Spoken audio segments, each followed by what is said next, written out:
I'm Robin Dickson, Executive Vice President with Rockcliff Realtors and manager of the Danville office.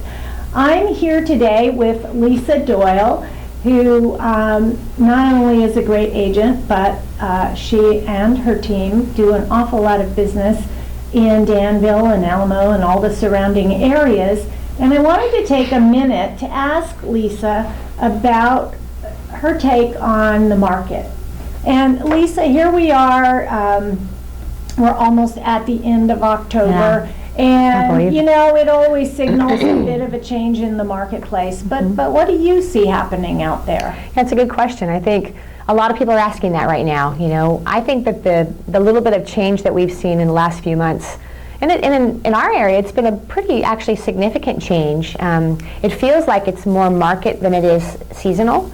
You know, we've had such a big rise for the last, 5 or 6 years. It feels like we've just leveled out to a good, healthy market, but it feels like maybe that rise we've been experiencing for a few years might be considered a bit more normal for a while.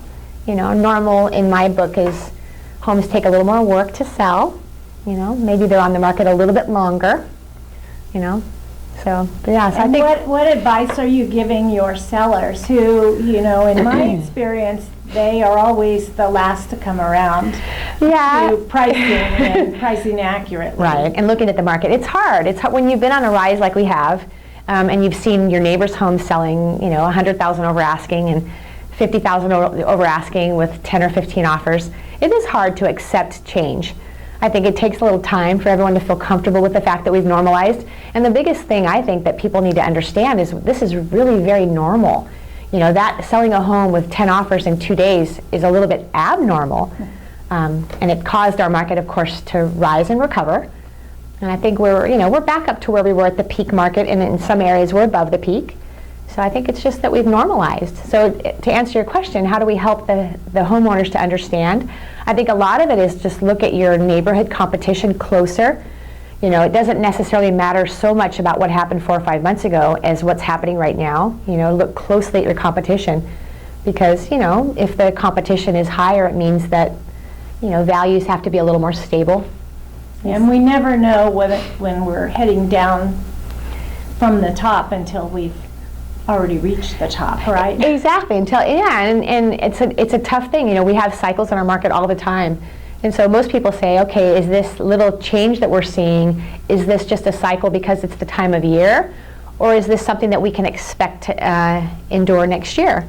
Well, I know you like keeping track of statistics. So what does it look like out there in terms of the number of sales in our market versus, say, last year at this time? Yeah, that's a really good question, because that is one of the things that we've seen is last year between January and November we had, and we're almost November 1st, there were 8,627 home sales in our East Bay, which we consider our East Bay the 580 and the 680 corridors, you know, Alamo to Pleasanton and Danville and San Ramon in the areas. And this year we've had 1,000 sales less than that.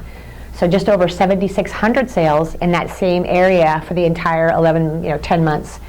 So pretty significant change. You know, that's a good percentage of it is, and earlier in the year that could attest for the prices going up. But now we have more listings, right, than we've had for a long time? We do, and actually I have one thing to share that will help a seller too. Watch closely, because from the time that our market started rising, which was the end of 11, really we hit bottom at the end of 11 and we started rising, the active and pended ratio was very one-sided, meaning in all of our East Bay, at one time we only had 500 active listings and almost 2,000 pending at one time. So the supply and demand was so shifted. This is the first time since 11 that we have more active than we have pending. So we've just swapped that supply and demand. It still means the market's good, because like here in Danville, for instance, there's 143 active and 113 pending. So it's just a little different scenario than what we had. Evened it out, and more buyers are able to buy than before. It's a healthier environment as soon as the homeowners can become accepting with it, you know. And now, how about buyers? What do you say to buyers out there who maybe participated in those multiple offers and lost out in April and May? Is it time for them to get back into the market? Oh, I 100% agree, because they still have such a great advantage of low interest rates, which we've not seen a rise yet. We know at some point we will, but we haven't, and they have so many more choices. We just helped a family buy a bigger home. They sold their townhome and they bought a bigger home, and the day that we went and looked at homes, there were 12 properties to look at in her price range.